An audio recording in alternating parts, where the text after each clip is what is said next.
രാജാക്കാട് പന്നിയാർ പുഴയിൽ മാലിന്യ നിക്ഷേപം പതിവാകുന്നു. അറവു മാലിന്യങ്ങൾ ഉൾപ്പെടെ പുഴയിലേക്ക് തള്ളുന്നതോടെ മേഖലയിൽ പകർച്ചവ്യാധികൾ പടർന്നു പിടിക്കുകയാണ്.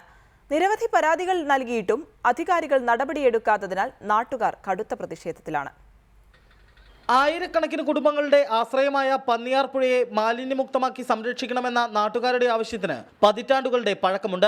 കയ്യേറ്റങ്ങളും മാലിന്യ നിക്ഷേപങ്ങളും പന്നിയാർ പുഴയെ അനുദിനം ഇല്ലാതാക്കിക്കൊണ്ടിരിക്കുകയാണ്. ഇന്നലെ രാത്രിയിലും പൂപ്പാറ ടൗണിന് മുകൾ ഭാഗത്തു നിന്നും ഇരുളിന്റെ മറവിൽ ഇറച്ചിക്കോഴിയുടെ അവശിഷ്ടങ്ങൾ പുഴയിലേക്ക് തള്ളി. ഇവ ഒഴുകിയെത്തി പൂപ്പാറ പാലത്തിന് സമീപമുള്ള ഹോട്ടലിനോട് ചേർന്ന് കെട്ടിക്കിടക്കാൻ ആരംഭിച്ചതോടെ നാട്ടുകാരിൽ പ്രതിഷേധം ശക്തമാവുകയാണ്. എല്ലാ സൗകര്യങ്ങളും അവരുണ്ട്.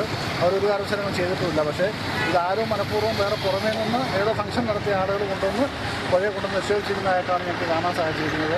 അതല്ലാതെ ഒരു കാരണവശാലും ഇവിടെയുള്ള കച്ചവടക്കാരങ്ങനെ ചെയ്യാൻ ഒരു കാര്യത്തിന് ആയില്ല, അവർ ചെയ്യത്തില്ല. കാരണം അവർക്ക് ഇഷ്ടം പോലെ വേസ്റ്റ് വരുന്നു. അതെല്ലാം അവർ വൈകുന്നേരം മറ്റുള്ള ആഹാര പദാർത്ഥങ്ങൾക്കും മറ്റുള്ള ആവശ്യങ്ങൾക്ക് വേണ്ടി വിനിയോഗിക്കാനായിട്ട് അവർ കൊണ്ടുവന്നതാണ്. അല്ലാണ്ട് ഒരു കാരണവശാലും അവർ പുഴയിലേക്ക് തട്ടുക അങ്ങനെ ചെയ്തിട്ടില്ല.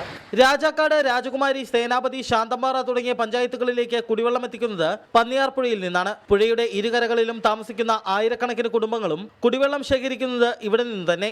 അതിനാൽ മാലിന്യ നിക്ഷേപം വർദ്ധിക്കുന്നത് രോഗങ്ങൾ വ്യാപിക്കാൻ കാരണമാകുമെന്ന് ഉറപ്പാണ്. മാലിന്യ സംസ്കരണത്തിന് വേണ്ട സൗകര്യങ്ങളില്ലാത്തതാണ് ഇവിടെ ഇത്തരത്തിൽ മാലിന്യ നിക്ഷേപം നടക്കുവാൻ കാരണം. നാട്ടുകാർ നിരവധി തവണ ആരോഗ്യവകുപ്പിനും മറ്റ് അധികൃതർക്കും പരാതി നൽകിയെങ്കിലും പുഴയെ സംരക്ഷിക്കുന്നതിനുള്ള നടപടികളൊന്നും ഇതുവരെ അധികൃതർ സ്വീകരിച്ചിട്ടില്ല. സന്ദീപ് രാജാക്കാടിനൊപ്പം റിപ്പോർട്ടർ, ഇടുക്കി.